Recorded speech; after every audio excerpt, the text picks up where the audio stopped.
한 주 동안 잘 계셨어요? 네.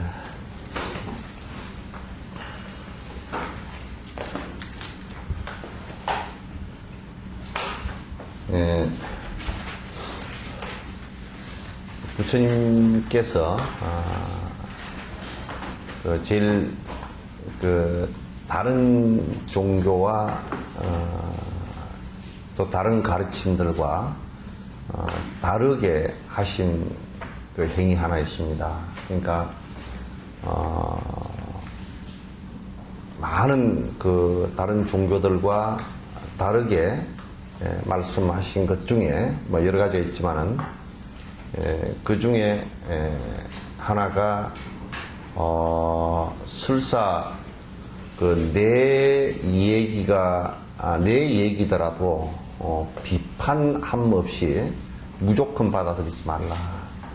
그래서 그건 나 얘기로부터 비롯해서 이 세상 모든 것을 그냥 관습적으로 습관적으로 전에부터 그래 왔으니까 또는 아무런 의식 없이 받아들여서 행하는 것을 금지한 것입니다. 그러니까 내 얘기는 굉장히 소중한 것이니까 그냥 받아들이고 다른 사람 얘기는 비판해서 받아들이라 그렇게 했다면 당신 말씀이 대단히 절대성을 갖는다라는 그런 어떤 법집이 되겠지만 당신 얘기로부터 비롯해서 다른 모든 사람들의 가르침까지도 자각함 없이 받아들이면 대단히 위험하다. 이렇게 말씀하신 것이 다른 성자들과 또 다른 부분, 다른 가르침과 다른 부분 중에 하나입니다. 이 세상은 절대적인 법이라는 것도 없다. 절대적인 법이라는 거 없다. 단지 우리가 불행이라는 것을 갖다가 없앨 수 있는 것을 길을 알았고 그 불행을 없앨 수 있는 방법을 알았을 뿐이다라는 것이지 그 방법 역시도 절대적이지는 않다. 왜냐하면 그보다 더 빠르고 또 더 정확한 방법이 있다면 그 방법을 갖다 선택해서 하면 된다. 따라서 내가 거듭 여러분에게 많이 말씀드린 뗏목의 비유를 말씀을 우리 건강경 얘기처럼 뗏목의 비유에서 얘기했듯이 건너가는 도구일 뿐이지 그 도구가 절대성을 갖는 것은 아니다. 우리가 방편이라고 하는 것은 그냥 요즘 말로 하면 방법이란 뜻인데 고통이라는 불행을 갖다가 없애고 행복해지는 그 방법에 관한 얘기이지 다른 얘기는 하나도 없다. 그러나 그 방법에 절대성도 있지 않다. 그래서 이 세상에 그 어떤 것도 절대적이라는 것은 하나도 없다. 단지 우리가 배를 타고 바다를 건너갈 때 그냥 헤엄쳐서 건너갈 수도 있지만은도 가장 안전하게 건너갈 수 있는 방법이 어떤 것인가. 그 방법에 안전하게 의지를 하는 것은 많은 사람들이 그 배라는 것을 타보고서 이 배가 위험도 있지만은 그러나 지금까지 건너가는 방법으로서는 대단히 안전한 방법 가운데 하나이다. 그러므로 그 방법을 의지하는 것은 좋다. 그러나 그 방법을 의지하는 것은 좋지만은 만약에 건너가가지고 또 건너간 뒤에 이 배라는 것이 굉장히 중요하더라. 그래서 배를 갖다 등에다 짊어지고 다닌다면 그 사람은 아마 다니지를 못할 겁니다. 그래서 방법에 관한 중요성을 주장하면서도 그 방법은 절대적이지 않다라는 것을 갖다 항상 부처님께서 말씀을 하셨습니다. 그래서 여 보류자 저 마치 뗏목과 같다. 내 말은 뗏목과 같은 것이지 방법의 절대성도 없고 내가 지금 말한 것들이 그 절대성을 갖는 것은 아니다. 단지 절대성이 하나도 없다라는 것만이 절대적이다. 이 얘기예요. 예를 들면 우리가 이번에 미국 나사에서 아직 정확한 건 아니지만, 그러나 과학적 근거로서, 지금까지 우주에 쌓아 올린 약 직경이 2.5m 정도 되는 망원경을 가지고 쏘아 올려서 불과 그 망원경을 엄청나게 사실 크게 확대해서 멀리 볼 수 있는 망원경이잖아요. 그래서 확대해서 보니까 그 쏘아 올리고 불과 몇 시간 만에 약 한 300 몇 개인가를 갖다가 그 지구와 비슷한 조건이 있는 별을 갖다 보았답니다. 그래서 그 다 추리고 해보니까 지구와 거의 같은 환경, 태평양과 같은 물의 바다도 얼지 않는 바다도 있고, 평균 기온이 약 한 22도 정도 되는 그런 그리고 지구보다 좀 크고, 또는 그 은하의 핵심으로부터 지구와 비슷한 거리에 있는, 그래서 생명체가 있을 가능성이 가장 높은, 그러니까 지금 우리 지구로부터 약 한 600만 광년 정도 떨어진 곳에 지구가 있다라고 이제 한다면, 만약에 내가 이걸 갖다 역으로 얘기하면, 이 세상에 생명체가 존재하는 것은 지구 밖에 없다라는 것도 그건 고정관념이다, 그 얘기지. 지구 밖에 없다라는 것은 맞지 않다. 그래서 우주학이 발달하면서 지구와 비슷한 환경이면 지구와 같은 그 행성이 많이 있을 것이다라는 추론도 있었고, 그것을 증명하는 이번에 망원경을 가지고 본 그 시야가 굉장히 상당히 재밌는 그런 내용이었을 것 같습니다. 그래서 지구가 고정되어서 영원한 것이다라는 것도 맞지 않는 얘기고, 우주가 그렇다라는 것도 맞지 않는 얘기고, 그래서 영원성을 갖고 있는 것이 하나도 없다라는 얘기는 지금까지의 발견으로 봐서는 그런 명확한 것 같고, 부처님 말씀에서도 이 세상은 전부 다 무상하다. 그렇기 때문에 무상하다는 원칙에 벗어난 그 어떤 존재도 없다. 그 원칙에 예외는 없다고 말이죠. 예외도 없고, 무아인 것에 예외도 없다. 절대 고정불변한 형체라든지, 고정불변한 형식이라든지, 고정불변한 법이라든지, 이것은 이 세상에 그 어느 곳에도 존재하지 않는다라는 것이 원칙입니다. 따라서 지금 여기에 논의하고 있는 내용들도 그것의 절대성을 갖고 있지는 않습니다. 그러나 이 길을 따라서 들어가는데, 우리가 배를 탈 때 배 부두에서 타고, 또 배를 탈 때 물에 빠지지 않게 타고 그런 것은, 배를 또 부위를 입고 이렇게 타는 것은 그 배를 탈 때 안전을 확보하기 위한 가장 중요한 수단이다시. 만약 요즘에 배 타는데요, 이게 유람선이나 이런 걸 탈 때 사실상은 그 안에 그 부위, 요걸 입지 않으면 불법이거든요. 만약에 배가 뒤집어졌을 때, 배는 어쨌든 뒤집어질 가능성이 있거든. 근데 부위를 입고 있지 않을 때는 생명이 위험하죠. 만약에 나는 헤엄을 치니까 괜찮아, 그것도 안 돼요. 만약에 내려가서 수온이 갑자기 차다든지, 그럼 몸이 마비가 돼가지고 절대 물에 떠 있지를 못합니다. 수영 잘해도 못 떠 있습니다. 순간적으로 기절할 수도 있고, 그렇기 때문에 꼭 부위를 입는 것이 옳거든요. 근데 이제 그런 어떤 배를 탔을 때 안전을 확보하기 위한 여러 가지 방법들, 이것을 무시하면 절대 안 되듯이, 이 수행을 하는데 기초의 방법들을 갖다 무시했을 경우 굉장히 문제가 생긴다고 말이죠. 그래서 나중에 이제 우리가 내가 여러 예를 들었지만, 달리기를 하는데 또는 권투를 할 때도 셋드복싱을 갖다가 몸 푸는 것을 1시간 이상 합니다. 어떤 사람들은 1시간 이상 풀고 나면 몸이 다 그냥 힘이 빠져가지고 권투를 더 못할 거 아니냐. 아니에요. 진짜 몸이 굳어진 상태로 올라가면요, 절대 안 됩니다. 전에 박찬호 선수가 얘기를 하는데, 야구를 자기가 몸이 문제가 생겼을 경우가 언제였냐면, 허리를 다치고 이 어깨를 손목이랑 문제가 부상을 입었을 때가 언제였냐면, 대체적으로 사전에 몸 풀기를 하지 않고 나갔을 때, 그때 크게 부상을 입는답니다. 그냥 많이 맨날 운동을 했으니까 괜찮을 것 같지만 절대 그렇게 되지 않는다. 그 예비라는 것이 그만큼 중요하다는 거예요.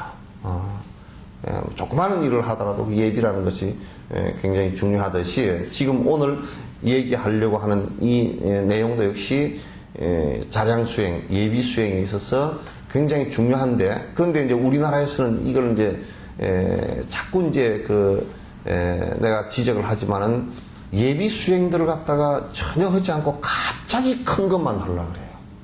예비 수행을 아주 우습게 생각한다. 그런 경향들이 대단히 많아요. 뭐 그거 말고 그 예부를 열심히 하라 그러면 예부를 안 하고 예경을 안 하고 그냥 열심히 아니 내가 참선만 해버리면 되지 예경은 무엇라고 하느냐. 그래서 예경을 가르치면 뭐라 그러냐면 아 그거 말고 진짜 수행법을 가르쳐 주십시오. 그래서 수행법을 가르치는데 수행법을 또 가르쳐 주란 말이에요. 이건 이제 대단히 위험한 거예요. 위험한 거고 절대 문제가 크게 수행에 나아가지도 못하고 문제가 크게 자꾸 발생을 하는 겁니다. 그러니까 예비 수행이 가장 잘된 사람이 결정적인 수행을 갖다가 맨 마지막 마음의 내용까지 끊어낼 때는 굉장히 빠릅니다. 빨리 진행이 될 수 있습니다. 그럼 우리나라 사람들은 대체로 성질이 좀 급해요. 그죠?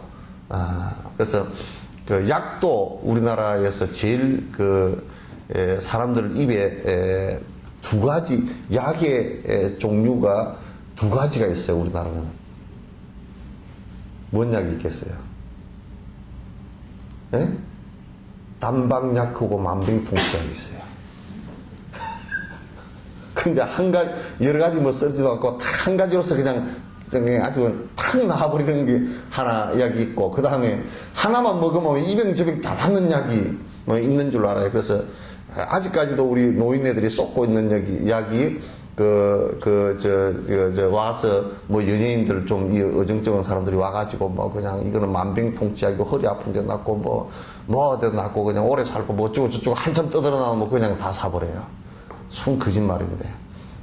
차라리 저 산에서 자라는 사냥이 쪽이죠. 사냥 염소똥만 또 못해 그런 약들은. 사냥은 그래도 이풀주풀 뜯어먹은 뭐 공덕이라도 있지만은 또 그래서 사냥 염소똥만 또 못한 그 약을 갖다 만병통치약이라고 뭐 그래서 한 뭐 몇백만 원 주고 사가지고 그냥 그 아들이 쓸 때 추석 때 준 돈 가지고 다 사버리는 그런 일들이 있단 말이죠. 그래서 성질이 급하면 안 돼요. 수행도 절대 급하면 급하게 먹은 밥이 채듯이 절대 안 됩니다. 그래서 하나 둘 스텝 바이 스텝으로 익혀나가는 것이 중요하다. 그래서 지금 오늘 예비 수행을 하는데 예비 수행은 꼭 필요한 내용들이에요. 그래서 그 밀라레빠나 또는 그 티베트 스님들 옛날 큰 스님들 또는 그 나란타의 큰 그 성취자들 또 한국에도 큰 성취자들 보면 이 수행법을 절대 가벼이 하지 않았어요.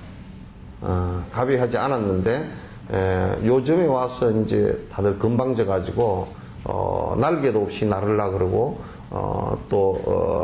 끌지도 않고 넘으려 그러고 제일 음식을 때 제일 못된 것이 솥에다 넣고 삶는데 아직 끓지도 않은데 넣어버리면 참 또 퍼내야 되잖아요, 그냥. 퍼내야 돼. 그래서 음식을 때 끓지도 않고 넣는 것은 그건 참 잘못된 것이거든요. 그래서 다 끓어서 넣으면 괜찮은데 끓지도 않고 넣으면요, 나중에 물을 좀 퍼내고 나면 또 다 익지도 않고 달아버려요. 다 익지도 않고 그냥 보타버려가지고 밑에 타고 이제 그런 문제가 생긴단 말이에요. 요걸 제가 제3 자꾸 강조를 하는 것이 수행에는 정도가 없다. 차근차근 해나가는 방법밖에 없다. 그래서 이제 공양법을 갖다 이제 오늘부터 이제 말씀을 드리겠습니다. 지금 참회 절 하죠? 네. 지금 하시는 분 손 한번 들어보세요. 안 하는 사람은 안 하는 사람은 안 되는데.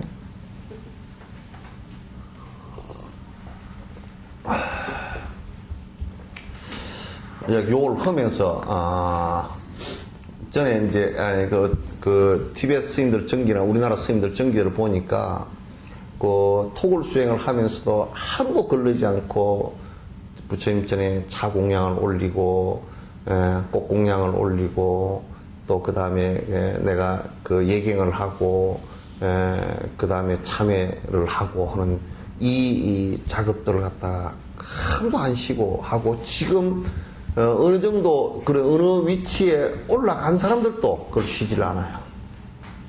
왜냐하면 올라갔어도 아직까지 많은 스승들에게 내가 배울 것이 있고 배우는 순간은요 참 희한합니다.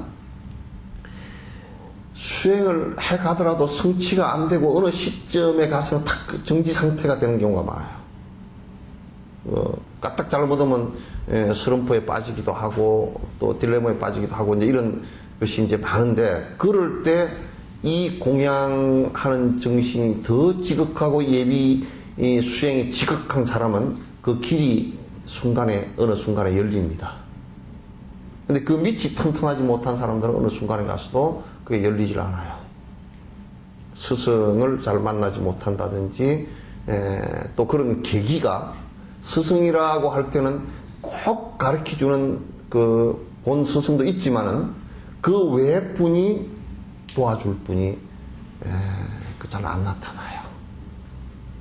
이걸 갖다 잘 생각을 해 주시는 게 대단히 중요합니다. 자, 이제 첫 번째 개성이 저기죠. 따라서 한번 읽어봅니다. 고귀하고 소중한 보리심을 지니고자 구족하신 부처님과 욕심 떠난 바른 법과 정정하신 보살님네 무량공덕 큰 바다에 지심정리의 마음으로 지성공양하나이다. 지금 이제 요 앞에 첫 개송은 부처님과 가르침과 그 스승에 대한 얘기인데 요 얘기가 앞에 있는데 왜 또 반복을 해놨느냐. 공양과 참회의 대상입니다. 그러니까 누구 앞에서 참회를 하고 누구 앞에서 공양을 할 것인가 라는 내용이죠. 그래서 누구 앞에서인가 어떤 대상을 향해서 할 것인가. 그럼 내가 말하는 내가 지금 지향하고자 하는 목표가 어딘가 그 얘기와 일치하는 얘기예요. 내가 부처가 되고자 한다. 부처는 뭐냐? 바른 법을 얻은 이다.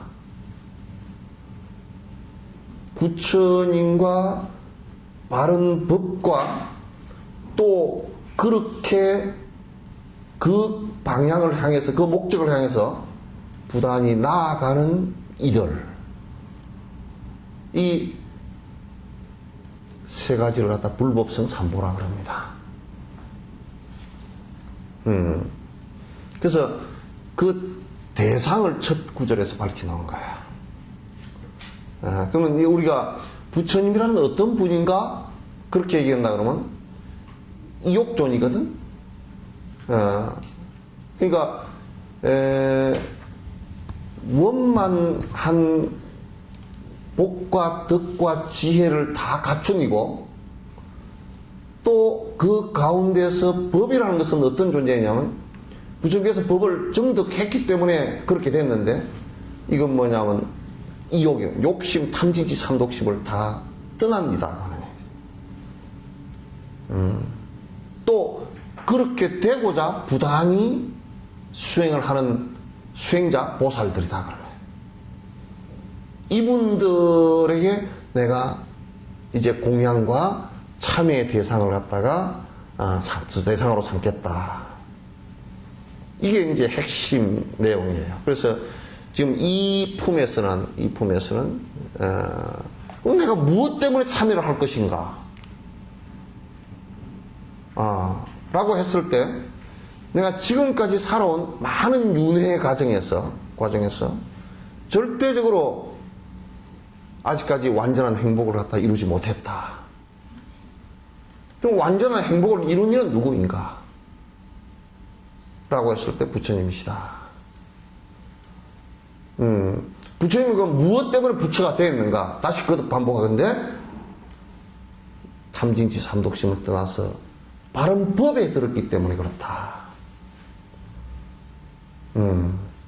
그래서 그 바른 법에 든 부처님과 그 법과 그 법을 따라서 열심히 수행하는 분들께 내가 공양 올리겠다라는 생각을 간절히 가져야 됩니다. 그래야 내가 그곳으로 나아가죠. 그죠? 그래서 지금 요 뒤에는요, 12가지 공양 내용과 또 그 다음에 그쪽으로 나아가고자 하는 강렬한 생각의 참회법과 또 그쪽으로 나아가고자 하는 내가 저 사람이 미우면 그렇게 배울 수가 없거든요. 그쪽으로 닮아갈 수가 없어요. 허기야 욕을 하면서 욕을 하면 닮아갑니다. 그죠? 그러니까 아기를 가졌을 때요, 시어머니를 된통 욕을 하면 시어머니 닮아버려요. 미운 사람을 된통 욕을 하면 그쪽으로 닮는데요. 그러니까 욕을 하면서 닮는 것도 있지만은, 맞죠? 그거는 부정적으로 닮아가는 것이기 때문에 안 좋은 것을 닮는 것이거든. 그럼 그렇게 닮아서는 안 되는 거예요.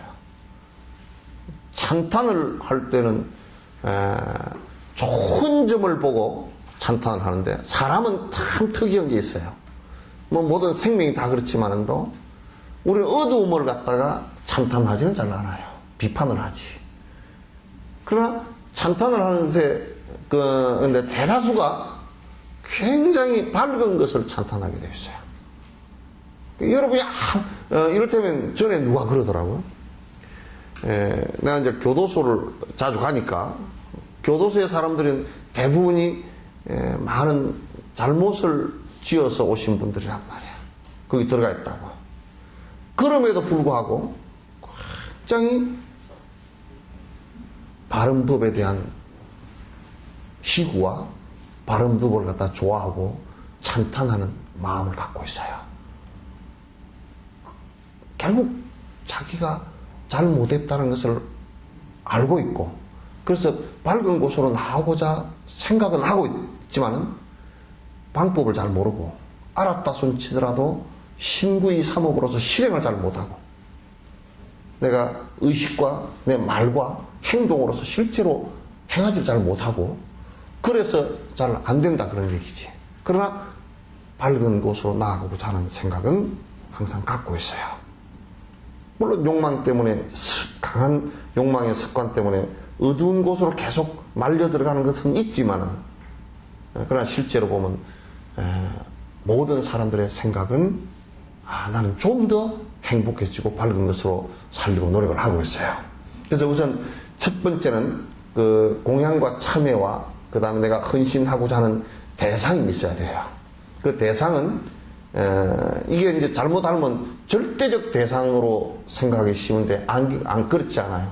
이것도 역시 스승이라는 분도 상대적 대상입니다. 근데 그 상대적 대상에 내가 의지를 하는 것은 그분이 번뇌를 다 버려서 행복을 성취한 자이고, 그래서 나도 그렇게 되기 위해서 그와 같이 찬탄하고 따른다라는 얘기시지, 절대자로서 따르는 것은 아닙니다. 요걸 그 염두에 꼭 두셔야 됩니다. 마치 절대자처럼 그분이 우리한테 그냥 우리가 빌기만 하면 행복을 다 줘버리고 공양을 올리면 행복을 다 주고 이런 것은 아닙니다. 요걸 전제로 하지 않으면 까딱 잘못하면 절대자로서 믿는 것은 불교에서 있는 미신이라고 이제 그렇게 얘기하는 겁니다. 두 번째 이제 그 공양을 갖다 이제 실제로 공양하는 것을 드러내는 것인데, 요 얘기를 이제 하기 전에 좀 먼저 전제되어야 될 얘기가 있습니다. 지금 내가 많은 세밀하게 자꾸 얘기를 자꾸 하려는 이유가 이런 것을 갖다 그냥 대충 하고 넘어가 버리면 요 부분이 자꾸 결손되어졌기 때문에 사실은 한국 불교가 많은 거칠은 모습들이 있고 또 미신에 빠진 모습들이 있기 때문에 내가 자꾸 세밀하게 말씀을 드리는 거예요. 우리가 무엇을 하고자 할 때 세 가지로 나누어서 정리할 수 있습니다. 하나는 실제 몸으로 행동하고 있는가라는 거 하나고, 두 번째는 말을 그렇게 하고 있는가라는 거 하나고, 세 번째는 마음까지도 그렇게 하고 있는가. 신구의 삼업이죠, 그죠? 몸과 말과 마음에 관한 문제예요. 우리가 선행을 한다 그럴 때도 실제로 행동을 하고 있는가? 또 그 다음에 그 사람 말도 선행을 하고자 말이 그렇게 돼 있는가? 또 그 사람 생각도 그런가? 이게 세 가지가 다 일치하는가라는 문제예요. 근데 마음은 별로 그런 게 없는데 그냥 친구가 하자니까 뭐 좋은 일이니까 가서 이렇게 돼 있다든지, 또는 신이 나는 매면 그런데 말도 안 그러고 행동도 안 그래, 마음만 그래. 그건 귀신이라. 선행 가운데 귀신 선행이라. 행동은 하나도 없어. 그래 기득권자들이 그런다고, 우리도 선행하고 있다고, 뭘 한 모습이 하나도 없지 않느냐, 뭐라 그래? 마음으로 하고 있다. 저래 열심히 나는 다닌다고, 별로 다닌 적 본 적 없는데요? 근데 맹으로 그런 거. 그래서 불자들은요, 한국의 불자들은 사투리로 맨만 불자들이 꽉 찼어요. 만만 불자들, 심정적 불자들이라 그래요. 너무 많아요. 공부하느냐고, 나는 그냥 내 나름대로 하고 있습니다. 나름대로 하고 있습니다. 나름대로 절에 다닌다고. 절에 어떻게 다녀? 관광 갔다가 산에 절이 있으니까 가서 그냥 절이나 꾹뻑하고 옵니다. 그것도 바쁘면 등산 앞에 실어서 절 앞에서 꾹뻑 절만 하고 옵니다. 법당 앞에서. 그런 사람들이 꽉 찼어요. 그래서 나는 우리 한국 불교는 귀신 불자들이 꽉 찼다.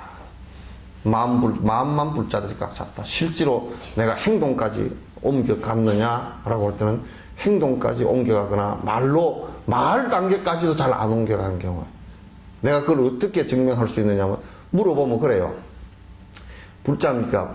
내가 불자라고 하기는 그렇고 그냥 내가 나름대로만 그렇게 하고, 말도 아직까지 안 돼. 불자라는 말이 딱 떨어지질 않아요. 행동을 실제로 그러면 합니까? 신행 활동과 믿음의 행을, 실제 수행을 뭘 하고 있습니까? 물어도 하나도 하는 거는 없지만은 나름대로 한대요. 또 이제 뭐냐면 신행을 하고 있습니까? 그러면 하고 있습니다. 그러면서 또 뭘 얘기를 하느냐면 정월 달에 가서 신수 보고 있고 미신만 하고 있다고. 그래서 나는 처음에는 신수 봉행, 그래서 나는 신수 봉행 믿고 잘 닦고 행하는 게 신수 봉행이거든. 그래서 난 그걸 신수 보는 건 줄 알았어, 처음에는. 그래서 정월달 신수라 그래서 내가 이제 알아챘어.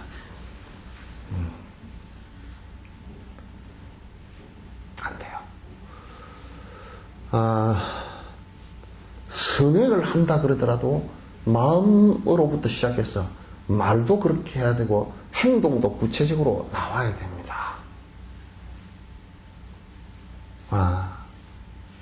공양을 하는데도 역시 마찬가지로 생각으로부터 스승에 대한, 또 법에 대한 바른 생각을 갖고 있어야 되고, 내가 그렇게 되기 위해서 내가 공양하는 생각과 공양합니다라는 말과 그 다음에 실제로 행동도 공양으로 구체적으로 드러나는 것이 중요하다. 아시겠죠? 그래서 이건 앞길을 트는데 굉장히 수행의 앞길을 트는데 굉장히 중요한 한 관건 가운데 하나예요. 그래서 공양을 이제 하는 데는 신구의 삼업이 일치해야 된다. 신행을 하는데도 신구의 삼업이 일치해야 된다. 내가 공양한다라고 했을 때는 하는 생각과 말과 행동이 일치해야 된다. 일치하는 것이 굉장히 중요하다. 또 이렇게 얘기하니까 또 뭐라 그러냐면 일치 못할 바에 안 하는 게 안 좋습니까? 또 그런 사람이 있어. 행동이 안 되니까 말도 하지 말고 생각도 안 해버리는 게 훨씬 더 죄를 안 짓는 거 아닙니까? 그러나 그거는 반대야. 생각만이 하고 말과 행동을 못 하더라도 생각이라도 우선 이렇게 해야 돼. 귀신이라도 해야 돼 우선. 그럼 생각이 있으면 자꾸 말을 하게 되고 말을 하게 되면 행동으로 옮겨가는 그 과정이 꼭 필요하다. 그런 얘기입니다. 두 번째 개송 사바세계의 예쁜 꽃과 향기로운 과일들과 가지가지 약재들과 양약의 약초들과 영롱하고 진귀한 보석과 보배들과 수정처럼 맑으며 깨끗한 청정수와 보석으로 이루어진 아름다운 산들과 나무숲이 우거진 평화로운 들판과 언제나 푸르러서 꽃동산을 이루며 가지마다 주렁주렁 풍성한 과일들과 천상까지 퍼져가는 빼어난 향기와 여러가지 향들과 여의수와 보배수와 자연대로 수확하는 갖가지 곡물들과 이에도 흥공하기 알맞은 보배들 맑은 호수 연못들은 연꽃밭이 되었으며 백조들의 노랫소리 하늘 높이 드날리며 넓고 넓은 흑공 그릇 담는다고 하여도 넘쳐나마 담기 힘든 이 모든 공양이여 내 마음속 스승으로 나타나신 부처님과 보살님네 지심정례 지성공양 하옵나니 참다운 복전임의 대자비의 화신이여 자비로서 살피시어 거두어 주옵소서. 지연바 복덕 없어 박복하고 가당하며 공양 올릴 재물 또한 가진 것이 없나이다. 당신께서는 언제나 이 탕의 보호자니 박덕제자 발언 따라 자비로서 받으소서. 여기가 이제 공양하는 것을 드러내는 것까지의 개송입니다. 안에 내용 하나하나를 설명할 필요는 없을 것 같습니다. 전체적으로 제가 다시 이제 그 설명을 드리면, 공양을 우리가 앞에서 그 7지 7가지 공양 얘기했죠. 그죠? 또 그 횡으로 다른 차원에서 공양을 내가 다시 설명을 드릴게요.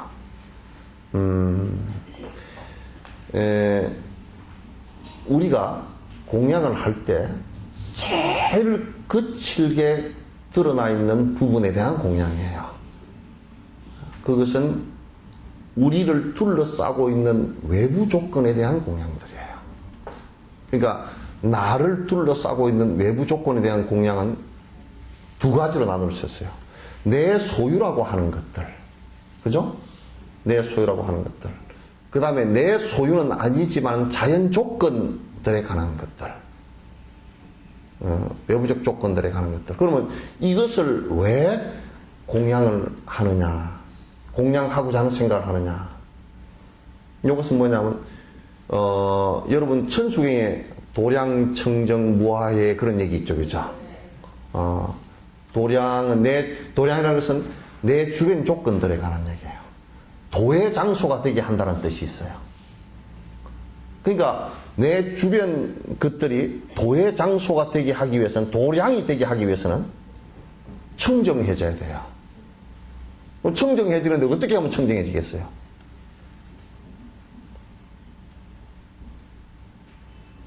얘기 좀 해봐.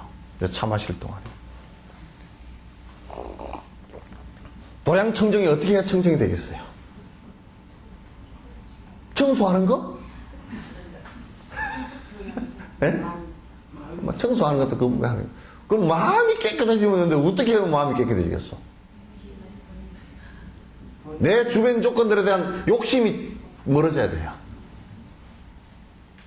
그래서 이제 만약에 우리가 아이고 이 절은 도량이 아니구만 라고 할 때는 무슨 자연 조건이 좋다 나쁘다 이걸 얘기하는 게 아니에요. 그죠? 에이, 여기는 도량을 버려놨구만. 그럼 무슨 뜻이겠어요? 거기에 있는 사람들이 욕심이 거듭 들어있을 때, 여기에 그 도량, 그 장소에 대한 욕심들이 가득 차 있을 때, 이기심과 집착심이 가득 차 있을 때, 그건 도량이 안 돼버려요. 개인 소유의 집들이 왜 도량이 안 되느냐면, 그 개인 소유로서, 이게 뭐 얼마짜리인데, 30억짜리인데 내가 팔면 이런 생각을 갖고 있으면 그건 이미 도에서, 바로 사는 길에서 벗어난 길이죠. 그죠? 만약 여기 포교당도, 또는 절도, 이게 얼마짜리인데 말이야. 그래, 요즘에 가끔 그런 얘기가 있대. 신도 한 사람당 얼마씩 받고 다음 주지한테 넘기는 사람들도 있다는 거예요. 그건 도량이 아니고 장사지. 그러면 도량이 되게 하기 위해서는 내가 지금 이 절뿐만 아니라 내가 갖고 있는 모든 것을 갖다가 스승께 바칩니다라고 했을 때는, 스승과 법에 바칩니다라고 했을 때는 그 욕심으로부터 떠나는 마음으로부터 마음이 정지되는 상황이 된다고요. 그러면 그 주변이 청정해지기 시작하는 거죠. 욕망으로 덮여있지 않다. 그래서 여기에요, 예쁜 꽃과 향기들과 주변의 산과 들과 산과 또 강과 모든 것을 다 공양합니다. 라고 했을 때, 그럼 부처님이 그걸 다 받아서 그러면 부처님 등기 앞으로 다 해놔라 그러겠어요? 그거 없어지겠죠, 그죠?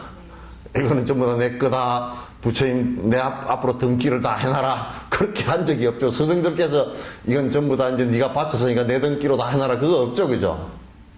예? 그거 있어요? 없단 말이야. 제일 좋은 방법이, 이제 원효 스님도 옛날에 당신이 태어난 곳까지도 그 도량으로 다 바쳤다고요. 그게 종단에 기속시켰다 그보다는 그런 행식적인 것도 있지만은도 가장 중요한 것은 이 장소나 이 조건이 모든 사람에게 행복을 주는 장소가 되었으면 좋겠다라고 하는, 이게 공양의 첫 번째예요. 그러려고 그러면 내가 이건 내 겁니다, 그 소리 해서는 안 돼요. 그러니까 법에 부처님께 바친다라는 것은 그 대상으로 부처님을 보지 말고, 부처님이 무슨 등기 해달라고 하시는 분이 아니니까. 그러죠? 그래, 안 그래? 그래서 이제 이 공양은요, 주변 조건과 내가 가지고 있는 것들을 공양 올리겠습니다 라고 공양의 마음을 내면, 그 물건들이, 그 주변 조건들이 모든 사람에게 행복을 주는 조건으로 변화한단 말이에요. 그럼 도량 청정이 되지. 도량이 청정하지. 나중에 나와요. 이 몸까지도 모든 중생의 행복을 위해서 바치겠습니다. 몸도 청정해지기 시작해, 이제. 이 몸을 사용해서 내가 돈을 좀 벌어가야 되겠는데, 내가 높은 명예를 좀 얻어야 될 건데, 내 욕심을 부리기 시작하면 더러워지죠. 청정함과 더러움과 법과 비법은 욕심으로 나아가느냐, 중생의 행복으로 나아가느냐, 그 차이에 있을 뿐이에요. 그래서 이걸 이제 이렇게 관상을 하는 거예요. 그러니까 여러분도 한번 가만히 관상을 해보면, 여러분 부동산 많아요? 별로 없어요? 그러니까 맨 끝으로 일어나서 복 지은 게 별로 없습니다. 바치려고 보니까 별로 없습니다. 그럼 많이 있습니까? 어떻습니까? 부동산이. 막, 강남 송파구는 다 내 거다 하는 사람 있어요? 별로 없는 거 봐. 그럼 이제, 우선 제일 첫 번째 마음으로라도 좀 풍성하게 합시다. 지나가다가, 오리가 5마리 있구나. 저것도 모든 사람의 행복을 위해서 됐으면 좋겠다. 그러니까 오리 지나가는데 사람이 스트레스를 받아가지고 막 그냥 성질이 나 있는데 오리가 물에 동동 떠서 노는 거 보니까 좀 잠깐 마음이 머물러서 편안해졌다. 그것도 되죠, 그죠? 내 건데 보지 마시고 돈 내고 보시오. 그러고 성질 날 거야. 근데 누가 분재를 잔뜩 뭐 해놨어. 분재원을 차려놓고서 모든 사람이 와서 정말 좀 행복했었으면 좋겠고, 이거 잠깐 보고라도 마음이 위로받았으면 좋겠습니다. 그러면 굉장히 공양을 하는 것 되잖아요. 모든 사람이 공양하는 것이 되는데, 이건 내 거니까 돈 내고 들어와봐. 내가 얼마나 고생스럽게 해놓은 것인데, 그러면 뭐가 되겠어요? 그건 욕심이 되는 것이고, 지 욕심을 위해서 사는 것이죠. 그래서 여기에 공양을 이제 하는 이유에 대해서 드러내는 거예요. 공양을 하는 것에 대해서. 그래서 이제 처음에 우리가 바깥에 내가 외부 조건들에 대한 공양을 갖다 이제 생각을 하는 거예요. 근데 이제 그렇게 처음부터 하는 이유가 뭐냐면, 야, 너 몸부터 일체 중생을 위해서, 일체 중생의 행복을 위해서 살아. 그러면 이거 좀 아까워. 잘 안 돼. 내가 내 바빠 죽겠는데, 내 돈 벌기도 힘들고, 내 밥 벌어먹기도 힘든데, 내가 남을 위해서 사는 것은 내가, 그거, 특수한 사람이나 하시오. 나는 내대로 살 거니까. 뭐, 이렇게 해버린다고. 그래서, 그래도 외부 조건에 대해서 하는 것은, 그래도 좀 할 수 있어요. 그죠? 할 수 있어요. 예.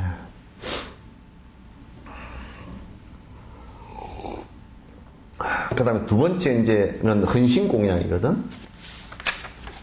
자, 8번째 계속 있죠? 예, 이제, 이렇게 한번 보십시오. 그 안에는 그냥 읽어보면 알 수 있겠죠? 근데 이제 요 얘기를 하면서, 내가 다른 걸 하나 더 말씀드리고 가야 되겠네. 뭐냐면, 하면서, 부처님 전에, 요 읽으면서요, 관상 공양을 좀 해보십시오.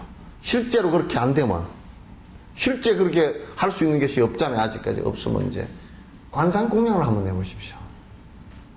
부처님께 공양 올리면서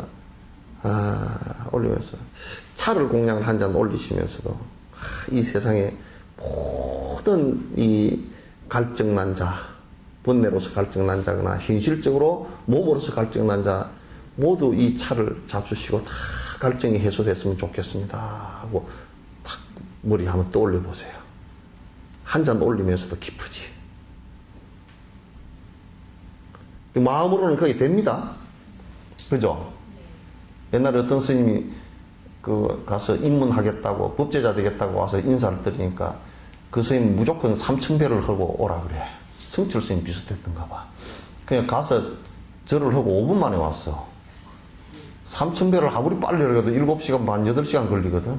너희마 왜 그렇게 빨리 왔냐 그랬더니 부처님 1000분 있는 데 가서 3번 절하고 와버려.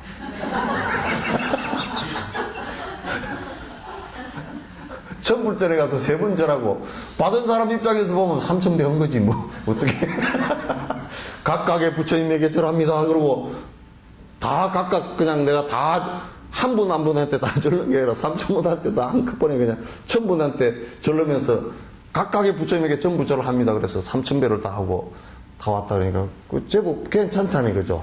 그래서 입시를 허락했대. 우리 공양할 때도 아이고, 그냥 여 부처님에게만 절을 합니다. 이렇게 하지 말고, 공양 올립니다. 그러지 말고, 일체 모든 부처님께 스승님께 다 올립니다. 또 앞으로 그 세계 모든 중생들이 다 부처가 될 거니까, 앞으로 미래 부처님한테도 전부 다 올립니다. 그러면, 막 인간에게만 해도 한 60억 부처님에게는 올린 거라. 그저 어떤 사람은 그랬다 그러더라고. 공양 올리면서. 누가 병들어서 힘드니까 그 사람한테 공양을 올린다고 요렇게 했대. 그건 너무 좁잖아, 그치? 이 지구상에 있는 60억 인구 앞으로 미래세에 부처될 사람들한테 전부 공양 올립니다.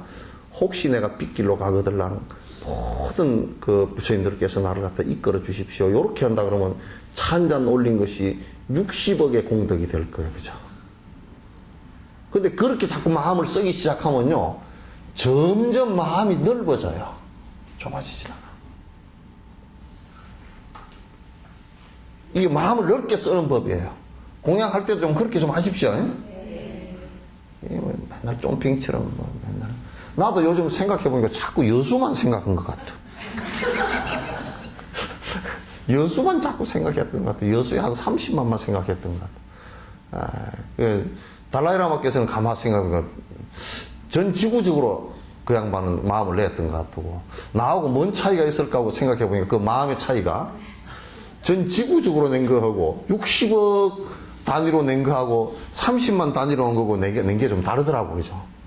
많이 달라. 그 마음이 가 있는 것이. 여러분, 노래할 때요, 그 콘서트 홀 같은 데 들어가잖아요. 들어가면 거기에 그 노래 부르는 가수가 하는 그 생각이 하나 있어요. 그 포기법이라 그래, 포기법. 이 홀 안에 저 뒤에 있는 사람까지 이 소리가 다, 갈 것이다. 기운이 갈 것이다. 요렇게 하고 하는 거예요. 만약에 그 사람이 그렇게 안 하고요, 앞에 몇 사람만 이렇게 보면 뒤에 사람은 재미없다고 가버려요. 근데 마음이라는 것이 이게 저 우주 끝에까지 내가 하겠다. 그냥 미국 그 나사의 사람들은 우주 끝까지 보려니까 지금 망원경을 만들어가 보고 앉았단 말이지. 아직 그것까지는 다 가지 못했지만도 상당히 멀리까지 보고 앉았다고요. 그러잖아요, 그죠? 그 허벌이라는 사람이 허벌 망원경 만드는데 그 전라도 말로 뭐 허벌나게 멀리 보는 거라. 아주 멀리까지 다 보고 앉았다고요. 그래서 이번에 그 지구 비슷한 거 발견한 것도 그렇게 한 거거든요. 그 다음, 헌신공양인데, 그렇게 하기 위해서는 내 이 몸뚱아리도 모두 다, 모든, 부처님께 헌신한다, 요 얘기는, 바꿔서 얘기하면, 일체 중생이 불성을 갖고 있기 때문에, 부처 될 수 있기 때문에, 일체 중생에게 헌신한다. 일체 중생의 행복을 위해서 내가 이 몸을 전부 다 바친다라고. 출가했을 때는 그런 의미가 들었어요. 그러니까 내 혼자 승부를 하겠다는 생각을 갖고 있다 그러면 출가 정신이 아니죠. 그건 가출이지. 출가하고 가출하고 차이가 거기 있어요. 다 집 나온 곳은 똑같아. 모양을 보면 똑같지만 가출은 그냥 거기 살기 싫어서 염리증이 나서 나온 거고, 출가는 뭐냐면 싫어서 이렇게 사는 방식은 싫은데, 그런데 어떻게 살라고 나왔느냐? 모든 중생을 위해서 내가 살겠다. 그게 그렇게 하고 나온 거예요. 그죠? 네. 그게 달라. 그래서 가출로면 안 되고 출가를 해야 돼요. 그래서 여러분 시집 가는 것도 출가한다 그러잖아요. 그죠? 이게 불교에서 딱한 용어예요. 내가 내 가족만을 위하지 않고 나와 몰랐던 사람들의 가족들도 위하겠다라는 생각이거든. 그 출가 정신이라고 또. 그래서 출가할 때 옛날에는 뭐 기머거리 3년, 벙어리 3년, 뭔 3년 그렇잖아요, 그죠? 뭐 9년 지나서 이제 9년 지나고 나면 애 셋 낳아서 요거 타고 못 올라가. 1000년 두리박 타고 못 올라가. 집으로 이제 백을 못 한다 그 말이지, 진정으로. 그래서 그 안에 오면 문도 안 열어주고 가라 그러면.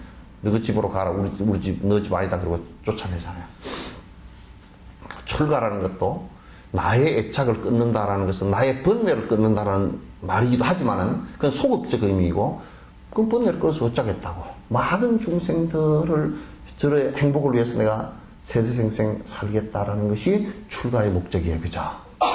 나를 위해서 살겠다는 뜻이 아니에요. 또 내 집단만을 위해서 살겠다는 뜻도 아니고, 내 나라의 에어리어를 가지고 살겠다는 얘기도 아니에요.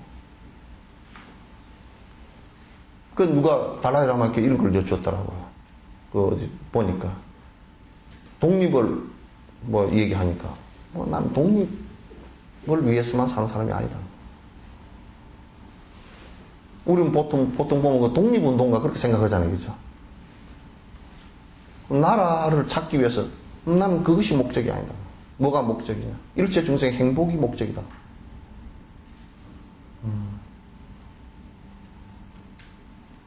그게 우리 독립운동하고 좀 다른 거라. 그렇기 때문에 독립운동을 한다 그러면 테러도 하고 상대를 위해서 싸우기도 하겠지만은 근본 목표는 모든 중생의 행복을 위해서는데 우리 때문에 죽는 사람은 불행하잖아요. 그죠? 못하겠다고 얘기해요. 그게 비폭력이에요. 그게 헌신이죠. 내 몸이 고통을 당하더라도 다른 중생의 행복을 갖다 해치지 않겠다라는 것이 헌신 아닙니까?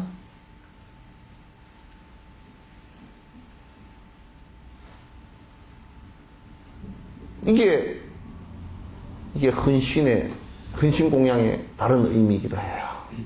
중요한 뜻이란 말이죠.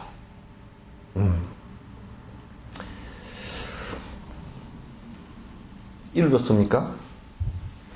안 읽었죠? 승리자인 부처님과 열애사인 보살님께 여기에 이 정성을 해놨죠. 그죠? 요걸 온 몸을 그렇게 바꾸세요. 온 몸을 다 바쳐서 영원토록 공양하니 천상천하 대용세존 받아들여 주시옵고 존경하는 열애위의 백성 되게 하옵소서. 그 언제나 불보살의 보살핌 그 안에서 생사윤회 공포 없이 중생들께 이익 주며 이 전생의 지연죄 모두 씻어내고 이 후에는 제업일랑 추호라도 지으리까. 이제 그 앞 개송은 헌신 공양에 관한 내용인데 그 뒤에는 그걸 보완하는 내용입니다.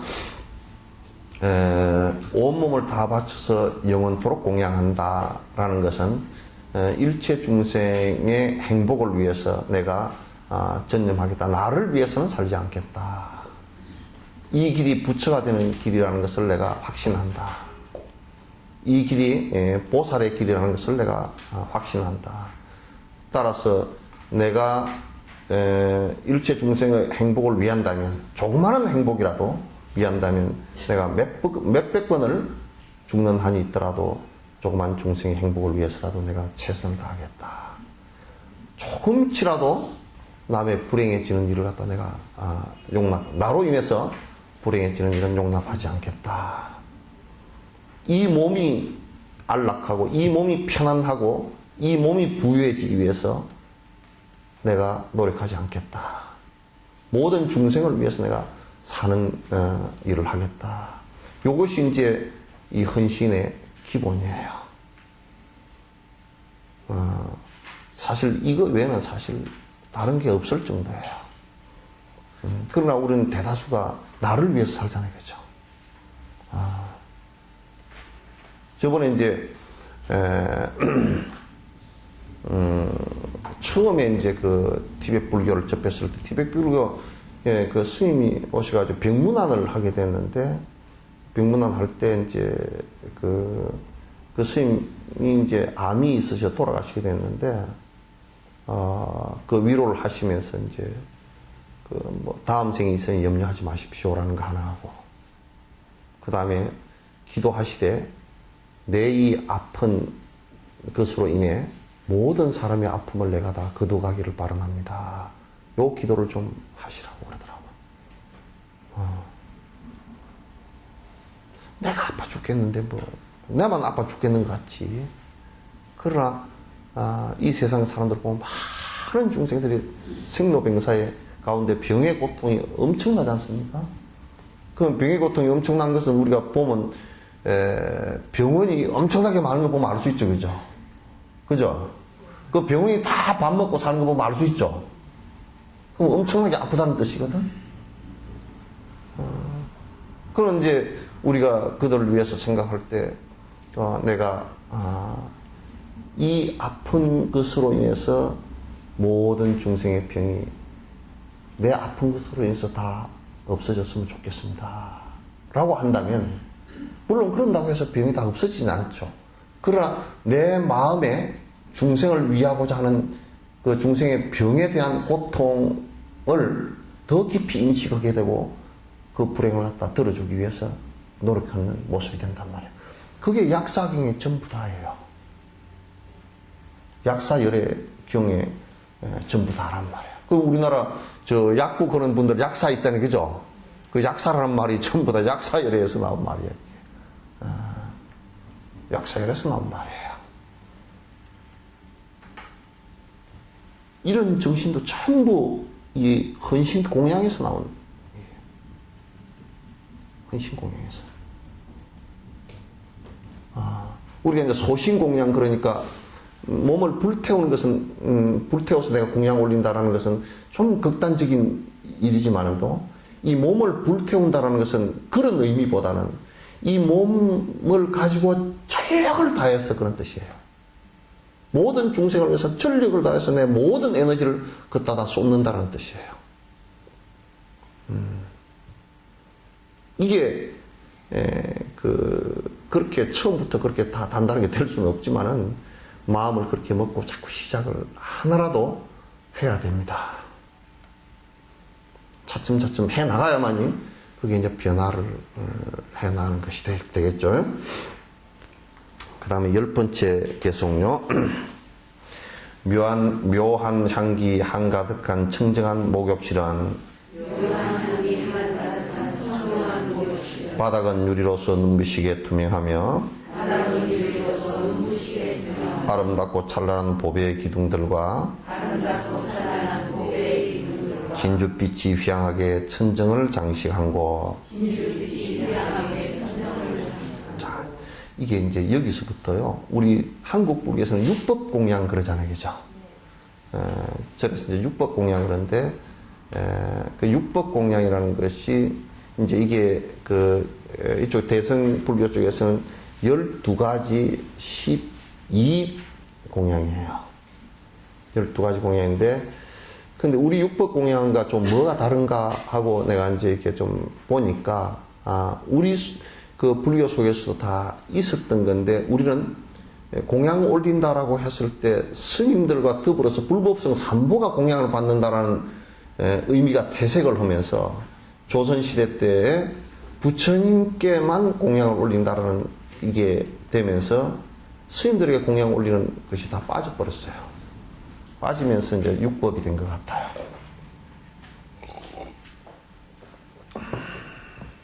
그래서 이제 우리 육법 공양 그러면 뭐 있습니까? 향, 초, 그 다음에 차, 그 다음에 매, 밥, 공양, 또, 꽃 공양, 또, 과일 공양. 그 이제 6가지잖아요, 그죠? 6가지 얘기를 하는데, 거기에 물론 부처님 위주로 이렇게 생각을 하다 보니까 이제 그렇게 된 건데, 이제 그렇지 않고, 불법성 삼보, 지금, 수행하는 수행자에게 공양을 한다라는 것이 포함되지만, 좀 달라지죠. 달라지는데, 이제 아마 여기에서 그때 산티데바께서 그 12가지 공양을 갖다 말씀하신 것은, 우리가 조선시대 때 했던 그런 공양의 차원이 아니라 불법성 삼보를 한 흐름으로 놓고서 공양하는 내용을 갖다가 말씀하신 것 같아요. 그게 더 정확한 것 같습니다. 그래서 열 번째 개송 있죠, 그죠? 요 개송은 이 관정에 관한 개송이에요. 근데 요건 여러분이 이번에 그 인도 가신 분이나 또는 그 전에 갔을 때 달라이라마께서 천수천한 관세음보살 관정 내리신 게 있죠, 그죠? 이제 그 관정은 지금 우리를 갖다 정화하는, 이제부터 내가 이렇게 하지 않겠다라는 정화의식의 첫 번째예요. 그러니까 다시 얘기해서 기의식이나 이런 것이 안에 다 포함돼요. 기와 참회가 다 포함되죠. 다시 지금까지 의지해 온 허망한 것들에는 의지하지 않겠다라는 선과 그걸 끊기 위해서 참회를 하는 것과, 그럼 어디에 의지할 것이냐라는 것은 스승과 법에 의지하겠다는 뜻이에요. 그러면서 계를 받고 하는 의식이 관정이란 말이에요. 물론 이거는 이제 뭐 이를테면 기독교에서 세례하는 의식이나 지금 인도에서 강에서 목욕하는 의식 있죠. 그런 의식이 과거 종교의 그것이 원행이지만은 불교는 그 의미가 달라요. 그것을 그네들은 외적인데 정화의 의식이 있다고 생각했고, 불교는 내적인 탐진치를 끊는 것에 그 목적이 있다. 그 방법이 거기에 있다. 라고 했기 때문에 요 정화의식은, 관정의식은 주로 내적인 참회와 기 또는 숙에 여기에 있습니다. 그래서 이제부터 깨끗한 마음을 가지고 깨끗하게 살아가겠습니다. 라는 뜻이 들어있어요. 그래서 첫 번째는 이거 관욕의 의미가 들어있어요. 요거는 부처님을 목욕시켜드린다라는, 그 목욕의 공양을 올린다라는 뜻도 있지만도 이것은 내 스스로의 내가 이제 서원을 하고 바로 살아가겠다라는 관정의 의식도 있습니다. 그래서 이거는 관상으로 이제 한번 해보셔도 하시면서 관상으로 계속 하시는 게 좋을 것 같습니다. 그 안에 뭐 묘한 향기 가득한 청정한 목욕실은 바다가 유리처럼 눈부시게 투명하고 아름답고 찬란한 보배의 기둥들과 진주빛이 향해 그 천정을 장식한 곳. 이거는 이제 그 관정의 주변 조건을 전부 다 들어서 해놓은 것이에요.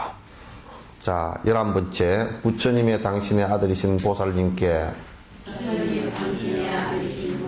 수많은 보배병에 귀한 향수 가득 채워 잔잔하고 아름다운 음악소리 함께하며 온 정성을 다하여서 목욕시켜드리리라. 지금 이제 관정의식을 지금 하는 거예요. 관상으로. 그런데 그 관정의식을 하는데 우리가 그때 갔을 때 왜 그 향수 이렇게 부어서 이렇게 이마에 하게 했죠, 그죠?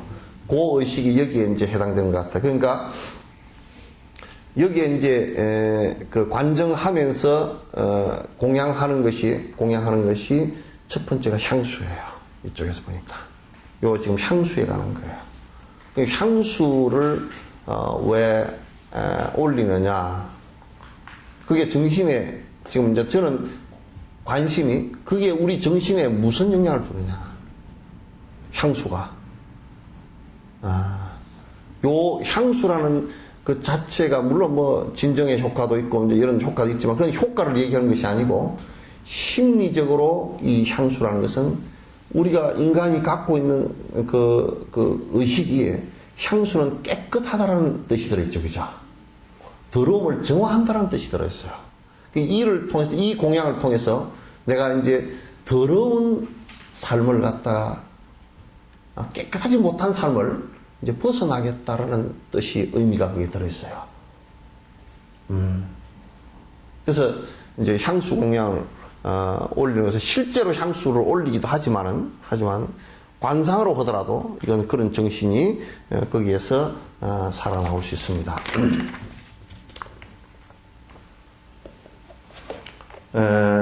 12번째, 당신의 귀한 몸을 비단으로 만들어진 깨끗하고 향내나는 수건으로 닦으리다. 목욕 후엔 미묘한 물감으로 물들인 곳 얻는 향향 배기하여 정성스레 올린 후에 비단처럼 부드러운 가지가지 예쁜 청과 진기한 보석으로 장엄한 장신구를 거룩하고 성스러운 문수보살 보현보살 가는보살 마살께 장엄 공양하오리다. 여기에 보시면 당신의 귀한 몸을 비단으로 만들어진 깨끗하고 향내나는 수건으로 닦으리다. 목욕형 미묘한 물감으로 물들인 얻는 향 배기하여 정성스레 올린 후에 요 이제 개송은 법이 가사에 관한 공양입니다. 지금 이제 우리가 인도 부타가에 가보니까 참 우리는 옛날에 우리가 출가해서는 보지 못했던 이제 그런 의식을 봤어요. 지금도 가면 부타가야에 불상 있죠, 그죠? 불상과 그 다음에 저쪽에 쿠시나가라의 불상에 이렇게 부처님 금난 가사를 지어서 이렇게 이제 입혀드리고 또 갈아입혀드리고 하는 의식을 계속합니다. 이 법위에 관한 것이죠. 그러니까 요것도 이제 관상으로 해도 되고 실제로도 이렇게 해야 되고. 근데 우리 지금 불국사에 가서 보시면 우리 불상들이나 지금 마이불 같은데 이렇게 보시면 전부 다 그 안에 채색이 없이 그냥 돌색이죠, 그죠? 밑바탕이 그냥 보니 돌이 다 드러나 있어요. 근데 실제로는 그게 전부 다 채색이 돼 있었고, 또 스쿠란 부처님 같은 경우도 지금 부타가야 대탑의 부처님처럼 불상처럼 다 가사를 실제로 가사를 다 입고 있고 그런데 지금 이제 여기 불상 같은 경우는 전부 다 금으로 다 했잖아요, 그죠? 근데 옷 모양들, 매무새들이 다 있죠, 그죠? 근데 이제 가사를, 원래는 그렇게 가사를, 법위를 드리는 겁니다. 그래서, 우리 어릴 때 출가했을 때만 해도 가사 불사를 갖다 절에서 많이 했습니다. 해서 이제 스님들에게 가사를 갖다 지금 가사 법위를 갖다 공양하고 또 안에, 법위들도 전부 다 공양하고 했던 그런 것을, 우리는 어릴 때 이제 출가했을 때 봤는데, 아무튼 법위를 공양하는 것도 요거는 지금 우리가 육법 공양하는 데는 요게 우리 없죠, 그죠? 없는데 요게 지금 이제 원래는 부처님에게 올리는 가사와 더불어 스님들에게 올리는 공양하는 가사가 다 법위 공양으로서 진행이 됐었고, 이제 옛날에 내가 몇 주 전에 말씀드린 공양을 하는 데 있어서 스님들은 경제 활동을 하지 않기 때문에 공양하는 것이 옷의 공양도 굉장히 중요하다. 그러니까 기본적으로 살아갈 수 있는 정도의 공양은 꼭 필요하다. 이제 이렇게 이제 말씀드릴 수 있어요. 13번째 개송은 거기에 이제 장신구예요. 여러분, 간세음 보살님이나 이런 분들 보시면 여기에 많은 장신구가 있죠, 그죠? 장신구였어요. 장신구는 여러 가지가 이제 장음이라는 것과 연관이 되어집니다. 장신구 하나하나가 왜 저렇게 보석을 걸고 있고 화관을 쓰고 계시고 이렇게 한가라고 하지만은 화관 하나가 사실 공덕을 표현을 한 거예요. 여기에 보석이 자체도 보신부를, 그러니까 보살이 대성행을 할 때 일체 중생을 위해서 일체 공덕을 베푸는 것을 상징하는 것들이에요. 그래서 보석 공양도 역시 이와 같은데 연유한 것이라고 보시면 됩니다. 자, 14번째 삼천대천세계까지 두루하는 진기한 향. 세상에는 둘도 없는 향기로운 향수로서 정제된 순금이 빛이 나는 것과 같이 당신의 법신에 공양하여 올립니다. 요것은 이제 우리나라에도 있는 향공양입니다. 향을 공양 올리는 것이죠. 그래서 이제 우리 시달린문에 이런 게 나와 있어요. 이 한계피의 향으로서 맑은 법신을 성취하소서, 그런 기원문이 있는데 그와 같이 향을 올리면서 향 공양은 아까도 앞에서 향수와 같이 요거는 정화한다는 뜻이 들었어요. 그러니까 이 향을 여러분이 제사 때 올리는 것도요, 그 기원이 굉장히 깊습니다. 왜 그러냐면요, 옛날에는 세균을 억제할 수 있는 방법이 별로 없었어요. 음식에도 역시 마찬가지고. 그래서 우물 같은 데도 옛날엔 전부 다 향나무를 이런 큰 향나무를 우물 밑에다 묻었습니다.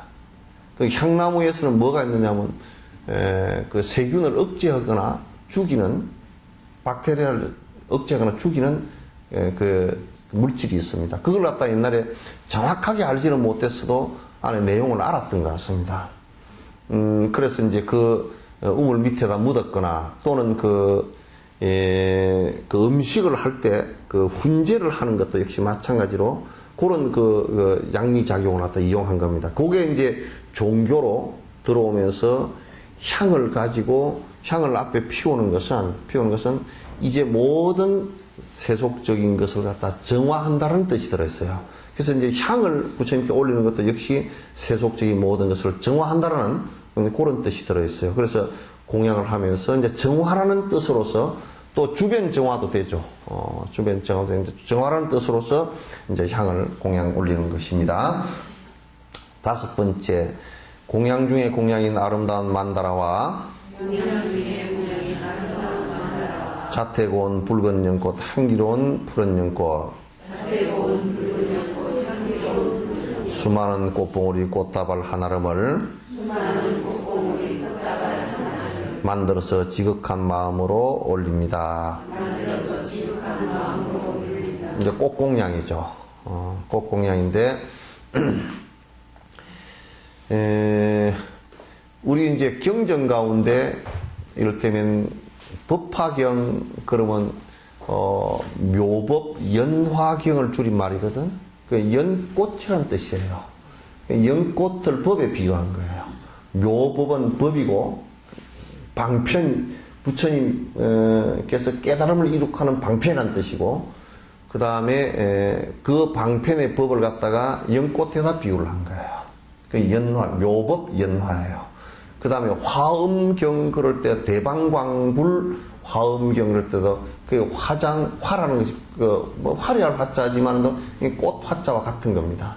화장색의 그런 것도 이제 화장이라는 것이 꽃처럼 다 완벽하게 갖추어진 세상, 그런 뜻이기도 해요. 그래서 이제 꽃에 비유한 게 많은데, 꽃은 불교에서 볼 때 연꽃 이런 것은 여러 가지 꽃을 얘기하지만 어쨌든 간에 꽃은 뭘 뜻하느냐면 거기에 하나 모든 것이 갖추어진 부족함이 없는 만다라의 세계와 같다는 뜻이에요. 그래서 화만 그렇게 하기도 하고요. 다 갖추어져 있다라는 뜻이에요. 그러니까 그 안에서는 꽃이 피어서 아름다움도 갖추어져 있고 거기에 꽃잎과 안에 꽃술과 그래서 씨앗이 거기에서 또 생성이 되는, 그게 다 갖추어져 있다는 뜻이 들어있기 때문에 여기에서 꽃을 부처님께 공양 올리는 것은 만다라 공양과 거의 같은 뜻이에요. 모든 것을 다 갖추는 원만한 그 정신을 의미해요. 그래서 이제 꽃 공양을 갖다 올리는데 요즘 이제 그런 얘기 잘 하잖아요.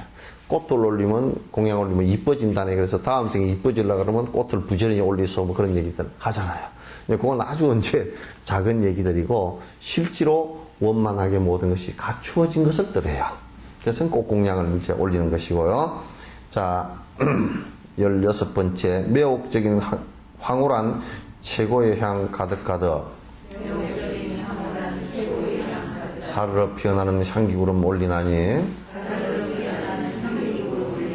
드시고 마시는 음식물과 공양을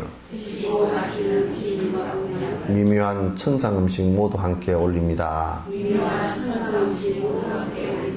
그러니까 부처님께서는 사실 일종식을 하셨다 그래요. 한 가지 음식만 드셨다 그래요.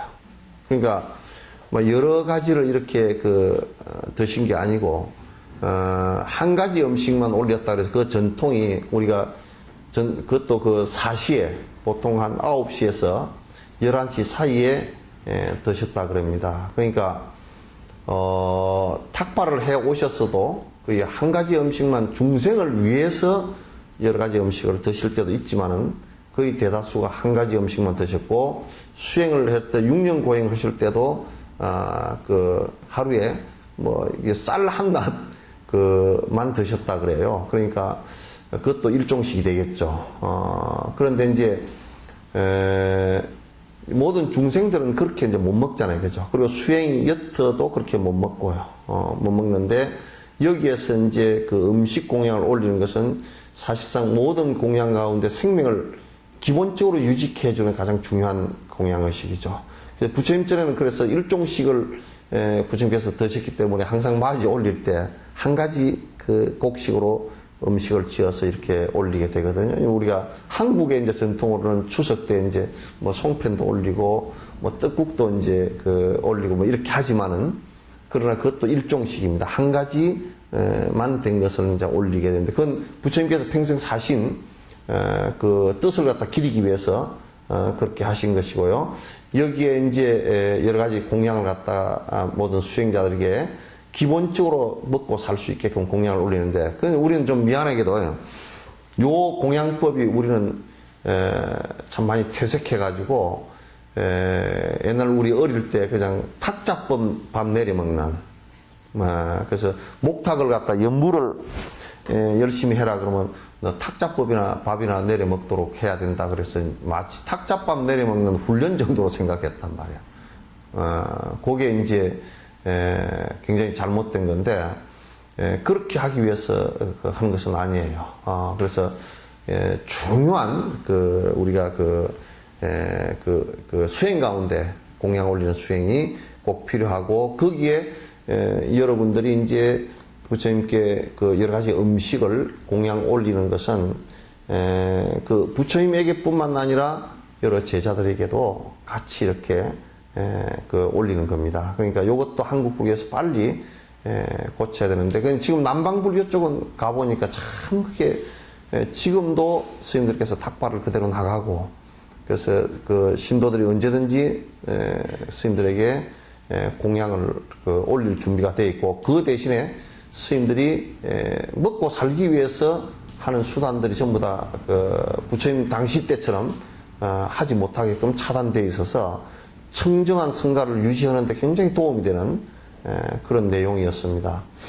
처음에 우리가 이제 티베트 달라이라마에게 법회를 요청해서 갔을 때 이 공양하는 것이 서툴러가지고, 그쪽은 그게 굉장히 잘 돼 있는데 우리는 그게 많이 없어져서 서툴러서 첫해 법회를 할 때 사실은 거기 오신 스님들을 첫해 2회까지 점심 공양을 못 해드렸던 것 같아요. 나중에 알고 보니까 굉장히 미안하고, 참 마음이 굉장히 안 아팠어요. 근데, 그분들에게 공양을 해드린다는 게 형식이 아니고, 실제 토굴에 사시는 분들이나 이런 분들은 그런 공양하는 것으로만 살아요. 장사하는 것도 아니고, 또, 뒤에 이제 요즘에는 스폰서라는 어떤 그런, 그것도 많이 하지만, 옛날에도 그렇게는 했고요. 그래서, 어쨌든, 개인 공양이건, 단체 공양이건, 공양하는 것으로, 사시고, 그래서, 달라이라마께서 이제 그 얘기, 우리 아침에 뷔페 가면 아침에 빵 하나 나오잖아요. 그죠? 빵하고 버터차 이렇게 나오는데, 우리가 뷔페 막 시작하자마자 그게 바로 나오죠. 그죠? 바로 나오는데, 아마 다른 뷔페 할 때 누가 공양을 못 냈던가 봐요. 그러니까 달라이라마께서 내시는데, 내용을 가만 보니까, 티벳은 우리나라처럼 아침이 공기가 좋고 따뜻하고, 그래서 아침에 일찍 일어나는 습관이 아니고, 그네들은 굉장히 추운 곳에서 살았기 때문에, 아침에 일찍 일어나지를 않는 것 같아요. 그래서 그때가 아침 공양 시간인 것 같아요. 티벳 안에서는. 근데 아침에 뷔페를 나와가지고 그 공양을 갖다 하는 것 같아요. 맞아요? 예? 그렇게 하지. 습관이. 그러니까 이제 그 공양을 안 하면 아침밥을 굶고 법문을 받는 거야. 우리는 습관이 없어가지고 전혀 몰랐거든요. 굉장히 미안하더라고. 엄청 미안해요. 돈 그렇게 많지도 않은데, 그걸 갖다, 안에서 굉장히 미안하고. 달라이라마께서도 꼭 이제, 당신도 똑같이 뷔페 하시다가 여기 이제 빵 하나 하고 버터차 한 잔 갖다 드리면, 뷔페 하시다가 이제 아침 뷔페 제일 첫 기도 하시고, 이제 우리는 삼기하고 반야신기하고 이제 달라이라마께서도 그쪽에 이제 티벳 기도 하시고, 남은 한 말씀 하시면 벌써 밥이 나와. 그러면 빵 잡수시고 기도하고 먹으라고 이제 우리는 그러니까 아침밥을 2번 먹는 거지. 우리는 아침에 이미 다 먹고 나가잖아요, 그죠? 다 먹고 나가는데 우리는 이 밥을 또 먹어야 되나? 중참인가? 그렇게 생각하는데 그쪽은 그게 아침 공양이에요. 그래서 우리가 이제 지역이 다르기 때문에 습관이 좀 달라서, 그렇긴 해도 공양하는 것이 음식 공양 같은 것도, 아침에 안 드시고 나왔는데 그거 먹고 아침에 빵도 없고 버터차 한 잔도 없으면 이게 아침을 완전 굶고 법문을 듣는 것이구나. 이 생각이 들어서 이번에 우리가 뷔페 갈 때 꼭 그걸 갖다 하라고 그러거든요. 근데 습속이 달라서 모르긴 해도 공양 방법이 다르긴 하지만은 사실은 그게 이제 꼭 그분들한테는 꼭 필요한 공양이고, 우리도 이제 사시에 공양하는 것은 점심 공양을 가장 중요하게 생각하거든요. 아침은 옛날에는 우리는 죽을 먹었습니다. 아침에 조죽이라고 해서 꼭 죽을 먹었고, 그 다음에 점심 사시 공양은 대부분이 신도들이 있을 때는 신도들이 공양을 절에 와서 냅니다. 그래서 절에 와서 공양을 당신네들이 지어서 이렇게 이제 대중 공양을 하고, 그렇게 하거든요. 근데 요즘에는 이제 그런 것들이 다 많이 사라졌죠. 그죠? 그래서 음식 공양은요, 우리나라 전통 가운데 불교 전통 때문에요, 사람들하고 나눠 먹는 것을 굉장히 좋아해요. 그죠? 그게 불교 전통 때문에 그렇습니다. 유교 전통은 그게 별로 없어요. 근데 불교 전통은, 신라 때, 삼국 때부터 그게 이제 많이 돼가지고, 모든 사람, 높낮이를, 높고 낮은 거 다 놔두고, 빈부귀천을 놔두고, 노나 먹는 때도 있었고요. 그런 때도 있었고, 명절 때 서로 노나 먹는 거, 또 평소에 이웃과 서로 노나 먹는 거, 이걸 참 잘했는데, 지금까지도 불교가 형성한 중요한 사회적 자산 가운데 하나가 음식 서로 노나 먹을 수 있는, 이거는 참 아직까지도 굉장히 잘하는 것 같아요. 잘하는 것 같아요. 어떤 데는 보면 굉장히 흐뭇합니다. 그래서 이 음식 공양은 사람을 서로 복스럽게 하고 득스럽게 하고 원만하게 하는데 굉장히 중요합니다. 서로 나눠서 할 수 있는 거. 자, 17번째, 황금의 연꽃 위에 차례차례 줄 서 있는, 연꽃이 아니고 연못 위에입니다.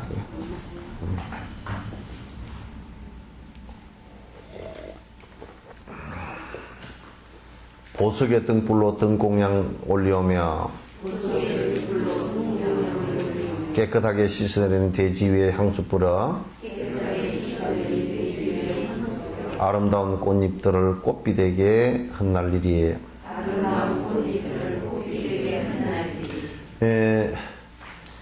등공양은 아마 세계에서 한국만큼 화려하게 하는 데가 많지 않은 것 같습니다.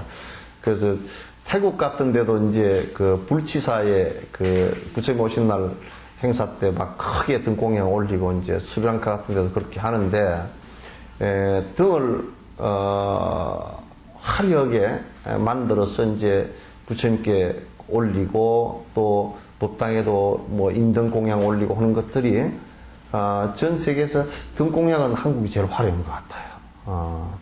그 등공양은 우리가 이제 올릴 때 이런 의미가 들어있습니다. 그 등이라는 것은 상징적으로 어둠을 밝히는 것이죠. 그죠? 그 지혜를 갖다가 그 상징하는 겁니다. 그래서 항상 우리가 불을 켤 때 부처님에게 공양한다라는 뜻과 함께 그 공양이라는 것은 내가 지혜의 밝음을 갖다 성취하겠습니다라는 뜻도 거기에 들어있어요. 발언도 같이 들어있어요. 그래서 음식을 공양할 때도 그게 내 박복함을 갖다가 극복하겠습니다라는 뜻도 들었듯이 이 등공양은 어둠의 무명을 탐진치 삼독심으로 인해서 어두워진 이 마음을 갖다 밝히겠습니다라는 뜻이 거기에 포함되어 있어요. 그래서 등공양 올리면서 항상 부처님께 공양 올리면서 어둠이 밝아지소서, 내 어두운 생각이 밝아지소서, 세상에 그 무명으로 인해서 어두운 곳이 있다면 밝아지게 하소서라는 기원이 거기에 들어가게 되고 이제 그런 행동이 같이 이제 나오게 되는 거예요. 근데 요것도 자꾸 이제 복비는 데 사용을 하는 것은 굉장히 잘못된 거죠. 이제 복비는 정도로 이걸 사용해서는 안 됩니다. 나 18번째 무량궁엔 우아한 참불가가 울려 퍼져 진주빛 보석 장식 찬란하게 빛을 내며 끝이 없는 허공까지 장엄한 이 모든 것 대자비의 근본이신 당신께 올리리다. 여기 무량궁이라는 것은 사실 이게 궁이라고 얘기했지만은도 궁이라고 번역했지만 실제 궁이라기보다는 쌍가람이에요. 사찰이에요. 그래서 수행자들이 수행할 수 있는 그 절을 공양 올리겠습니다. 그런 뜻이에요. 우리가 절을 짓는다라는 것이 어떤 그 복이 있느냐면 근데 이제 절만 지어가 부처님 모셨다라고 해서 그게 큰 그 목적이 성취된 게 아니고요. 실제적으로 그 절을 지어서 거기에 수행자들이 수행을 하고 또는 그 사부대중 가운데 이부대중들 그 우바이들이 거기 와서 공양하고 같이 더불어서 수행할 수 있는 곳이라야 그게 공덕이 되는 겁니다. 그냥 절만 지어놨다. 근데 요즘에 그냥 절만 짓는 것이 이제 공덕이다 그래가지고 뭐 그게 뭐 이제 뭐 점하는 분들도 그냥 절을 짓고 뭐 뭘 하는 사람들 절을 짓고 요즘에는 그냥 뭐 대순진리회 같은 경우도 무슨 절로 막 밀어붙여도 모시고 뭐 모신다 자꾸 그래서 하더라고. 또 대종교 계열도 무슨 뭐 부처님을 모시고 뭐 어쩌고 저쩌고 뭐 이런 소리를 해서고 그런 형식은 실제적으로 도움이 안 되고요. 그 안에서 어떻게 수행하는 것과 또 복을 짓는 것과 공덕을 짓는 것이 거기에 거기 그 장소에서 일어날 수 있는가라는 문제이죠. 따라서 여기에 이제 궁전에 쌍가람을 지어서 공양한다라는 것은 가장 대표적인 것이 우리 절에서 그 기원정사에 관한 얘기죠, 그죠?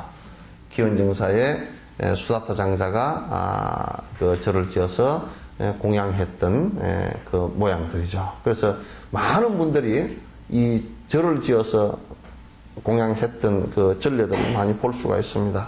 그래서 이제 뭐 서울에서도 그 요 근래 했던 그 가운데 가장 대표적인 게 길상사죠, 그죠? 길상사 같은 경우도 저 절을 당신이 갖고 있는 소유한 재산을 갖다 절로 만들어서 이제 이렇게 그 공양했던 그런 모습을 볼 수 있습니다. 19번째 황금빛의 손잡이와 보배장식 일사는 테두리를 아름답고 우아하게 장식하여 위엄있고 단아한 모습으로 펴들고서 언제라도 부처님께 공양 올려드리리다. 이거 이제 보계라 그래서 이제 요즘 같으면 양산입니다.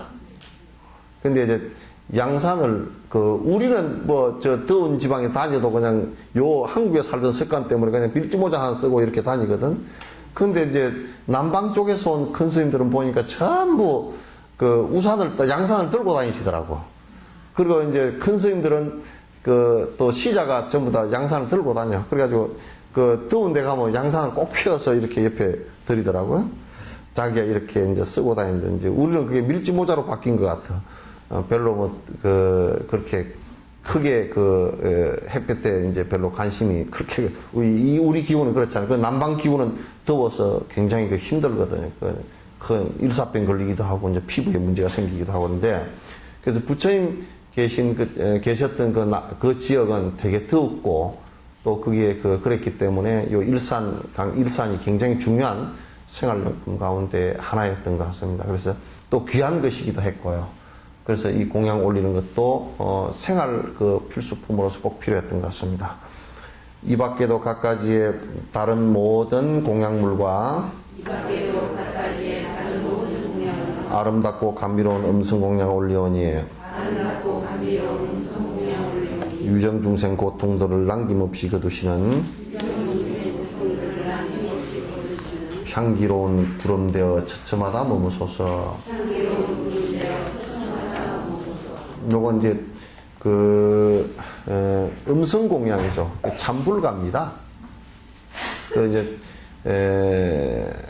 찬탄하는 참불이죠. 그러니까 찬탄하는 것이 뒤에 이제 찬탄도 나옵니다만도 찬탄하는 것이 음성으로서 찬탄하는 것이 노래로서 찬탄하는 것이 굉장히 내가 그렇게 그 길로 갈 수 있게끔의 힘을 만들어냅니다. 그러니까 내가 찬탄을 하면 내가 그렇게 바뀌어가는 것이죠. 그러니까 부처님과 바른 법과 그 수행을 하는 분들을 찬탄한다는 것은 내가 그렇게 되고자 하는 노력이죠, 이게. 그래서 참불가는 그래서 중요합니다. 참불가는 중요한데, 옛날 이제 중국 쪽에서 이제 범음이라 그래서 인도음을 본따서 범어의 운곡을 본따서 양나라 때라든지 이제 송나라 때 또는 당나라 때 작곡한 범패음이 많습니다. 그게 지금도 우리나라에서 하고 있는 지금 전통 의식이죠, 그제? 그게 사실 참불가 노래입니다. 참불가 노래인데 사람들은 그걸 갖다 이제 요즘에는 별로 그렇게 유통이 크게 잘 안 되니까, 일반 유통이 잘 안 되니까 참불가가 아니고 뭔 이상한 노래 하는가 보다 하고 절에 가니까 그냥 무슨 노래 하는지도 모르고 그래서 지금 뭔 노래야 길게도 빼네 무슨 노래인지도 모르고. 근데 그때 당시 한 1000년 1500년 정도를 갖다가 진행한 참불가의 음성입니다. 근데 거기에는 노래라는 것이요 굉장히 기억을 잘하게 만들어져요. 그래서 부처님께서는 설법을 하시고도 이런 개성으로 만들어서 범음을 가지고 운곡을 맞춰서 외울 수 있게끔, 그래서 바른 기억을 할 수 있게끔도 만들어주는 역할을 해요. 그래서 부처님을 찬탄하는 참불은 내가 그렇게 부처님을 향해서 부처님을 찬탄하는 것이니까 내가 그렇게 바뀐단 말이에요. 이게 아주 중요한 수행 포인트예요. 이제 한 가지만 더 끝내겠습니다. 청정하여 욕심돈난 바른 정법 보배로움, 공덕의 불탑들과 열의 모습 불상들의 보배롭고 향기로운 청정한 꽃비 되어 끊임없이 내리소서 하염없이 내리소서. 대지문수 사리보살 모든 보살 마살이 부처님께 지극정성 공양하신 것처럼 당신께서 하신 대로 저도 또한 따라하여 제불열의 아들들께 지극정성 공양하여 요까지만 이제 21번째는 공양 올리는 것이 이제 불탑의 공양입니다. 여기에서 이제 12공양 가운데 그 다음에 그 향수, 음성, 법의, 보석, 향유, 분양, 한, 음식, 등공양, 궁정공양, 또 양상공양, 그 다음에 마지막 불탑공양. 그래서 이제 탑은 부처님 무덤이죠. 부처님을 상징하는 거라고 봅니다. 불탑 뒤에 사실 불상이 나온 겁니다. 그래서 이제 불탑은 부처님의 사리를 모신 것이고, 또 이 불탑을 공양한다는 것은 부처님의 모양을 공양한다는 뜻이기도 해요. 탑은 또 공덕이라는 뜻도 들었고요. 공덕이 차근차근 쌓인다는 뜻도 들었고요. 그래서 이제 그 탑 공양을 21번째 얘기해서 22번째는 모든 보살들에게 다 또는 부처님과 불보살에게 공양 올린다라는 내용입니다. 다음 23번째 개송부터 그게 이제 찬탄과 예경, 기, 참회 이렇게 쭉 나오니까 그 이제 수행 내용을 또 반복해서 이제 이렇게 다음 시간에 말씀드리도록 하겠습니다. 자, 질문 있으면 하십시오.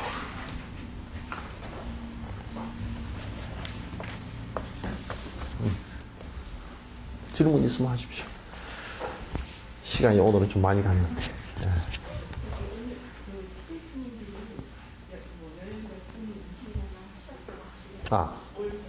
네.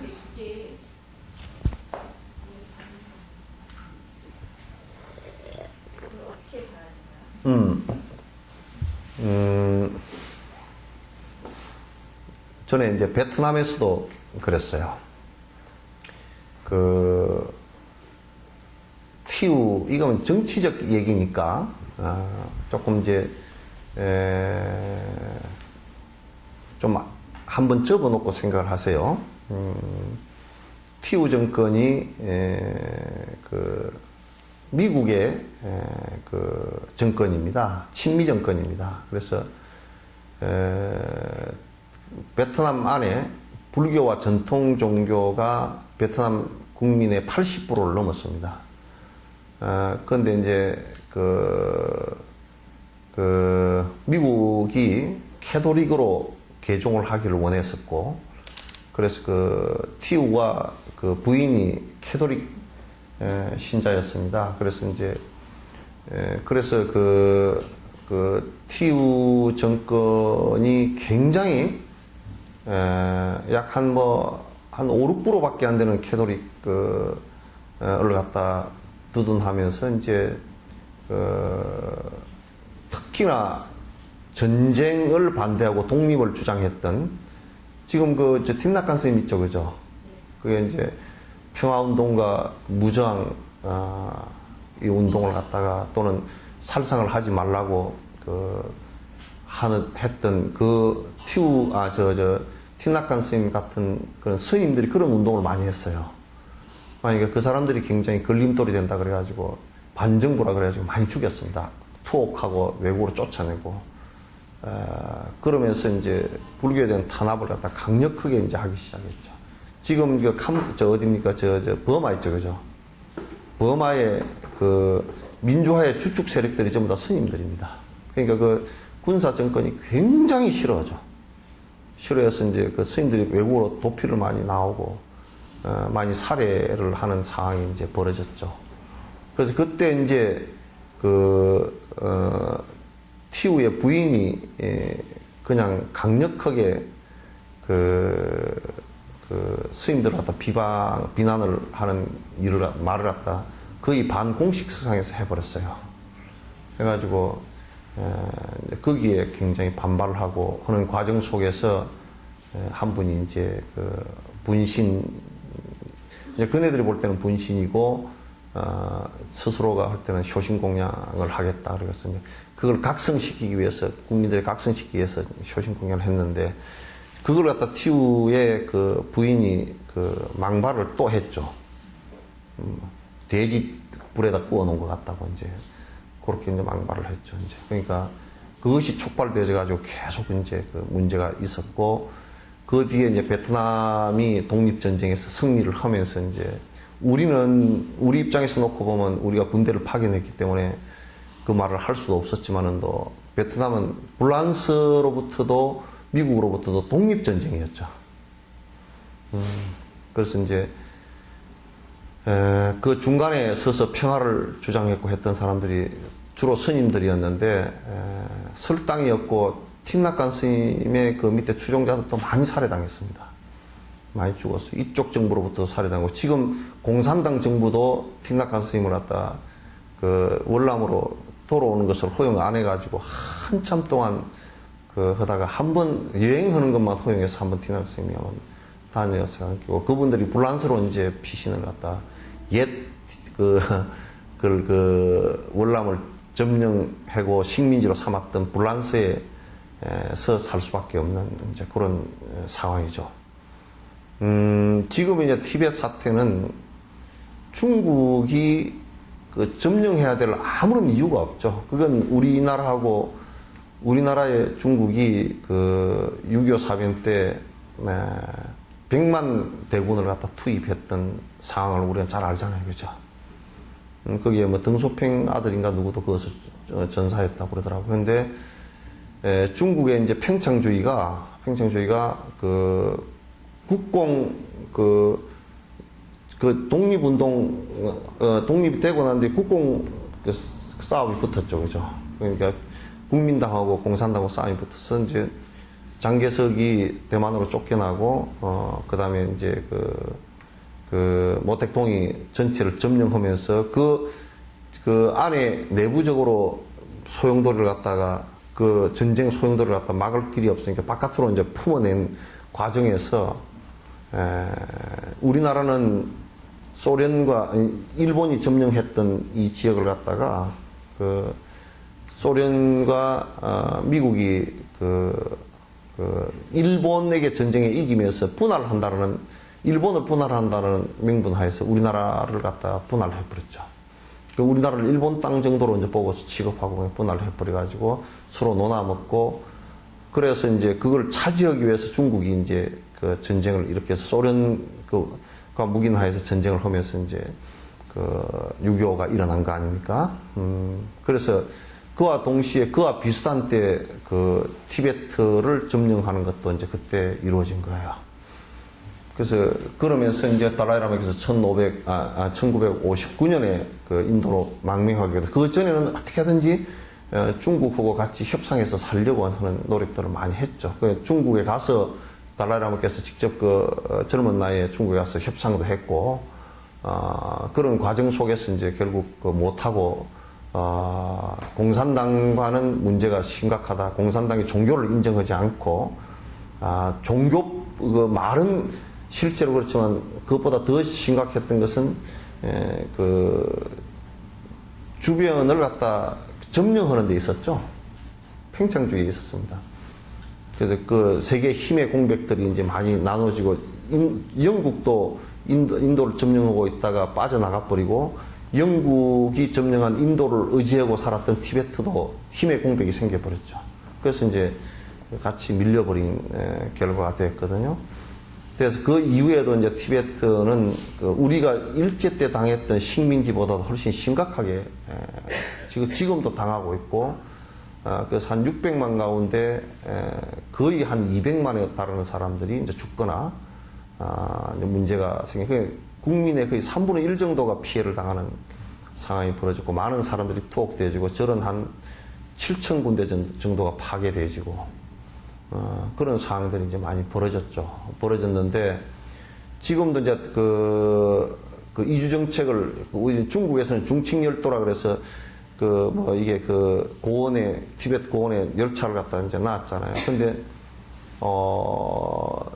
그것이 어쩌면 꼭 일본이 우리나라 열차 놓을 때 지금도 일본 놈들이 뭐라 그러냐면 우리나라 그 교통이나 이런 경제 개발을 한 것이다 그렇게 얘기하지만도 실제로 따져놓고 보면 경제 개발이 아니고 쌀이나 모든 물자를 착취해서 실어 나르기 위해서 한 것이거든요. 그래서 이제 그네들은 그 티베트 것을 실어 나오기 위해서 한 것보다는 티베트로 물자나 사람을 실어 들어가면서 티벳 사람들의 모든 기득권을 다 뺏기 위해서 하는 거예요. 그래서 지금도 뭐 라사 같은 데는 전부 다 티벳인들은 잘 보이지도 않고, 그리고 모든 장사나 돈의 기득권은 전부 다 중국 사람들이 다 쥐고 앉았고, 모든 군을 가지고 통제를 다 하고 앉았고, 이제 이렇게 되어 있어요. 그래서 이제 티벳 사람들은 대체적으로 독립을 요구하는 것은 뭐냐면, 우리 스스로 공부하면서 살아갈 장소예요. 장소와 조건을만 주면, 뭐 국가가 지금 달라이라마께서도 말씀하신 것처럼 외교권이나 국방권은 중국이 갖고 있어도 괜찮다, 이렇게 이제 얘기하는 거거든요. 그것마저도 이제 허용을 지금 중국이 안 하고 있죠. 그래서 이제 사실 자치권과 수행권을 요구하는 거예요. 지금 티벳 쪽에서는 자치권과 수행권을 요구하고 있는데, 이제 중국은 계속 원래 티베트가 우리 땅인데 너희들이 지금 그렇게 하는 것은 테러리스트다, 이제 이렇게 이제 말도 안 되는 억지를 갖다 이제 계속 쓰고 있죠. 그래서 이제 많은 사람이 지금도 희생되고, 감옥에서 하도 많은 사람이 죽으니까, 통제하고 죽으니까, 거기에 이제 젊은 스님들이 자기 스스로의 생명을 갖다가 참 죽으면서까지도 그걸 하소연을 지금 하는 거예요. 남을 죽일 수는 없고, 자기 스스로 생명을 죽이면서 이제 전 세계에다가 하소연을 하는 거예요. 그걸 많은 사람들이 좀 들어줄 필요가 있어요. 들어줄 필요가 있어요. 그래서 지금 13번째 분신이 있었다고 그럽니다. 그래서 뭐하는 사람들이 아무 이유 없이 권력에 또는 자원을 착취하기 위해서 약속을 침범해서 수백만 원 죽인 그런 상황들을 갖다 좀 알아달라고. 그래서 우리가 지금 주장하는 것이 큰 무리한 요구가 아니고 정당한 요구다라는 것을 갖다 이제 알아달라고. 우리가 헤이그의 이준 열사 자살한 것도 있죠, 그죠? 그거와 비슷한 거죠. 그래서 여러분, 그렇게 이제 분신을 안 하고 효신 공연 안 하고, 그렇게 지금 요 공약 얘기가 나오니까 그러는데, 안 하고 그게 되었으면 너무나 좋겠지만 그런 상황들이 아닌 것 같아요. 그래서 그런 이해를 해주시면 고맙겠습니다. 자, 끝내죠. 오늘 시간이 너무 오래됐습니다.